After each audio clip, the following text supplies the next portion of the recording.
Shalom peuple de Dieu. Voilà, Actes chapitre 1, nous voyons le Christ juste avant son ascension, en train de donner à ses disciples les dernières recommandations. Entre autres, il les a dit de dépasser le lieu de Jérusalem en attente de la promesse qui a été faite, celle de recevoir le Saint-Esprit.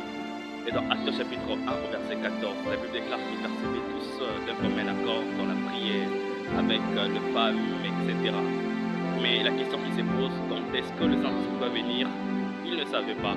Mais la Bible déclare une chose, qu'ils persévéraient dans la prière.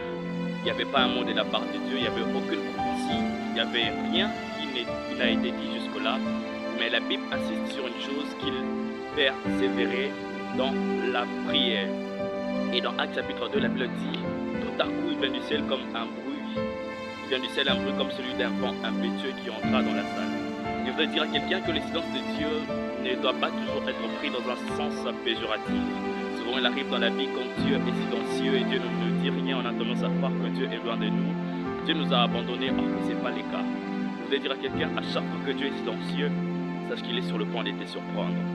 Il n'avait juste là encore rien entendu de la part de Dieu, mais la Bible a dit il y a eu un tout à coup. Dieu les a surpris alors qu'ils ne s'attendaient pas, qu'ils persévéraient dans la prière. Alors persévère dans la prière, à chaque fois que Dieu est silencieux dans ta vie, sache qu'il est sur le point de te surprendre. Que Dieu vous bénisse. C'était JDN.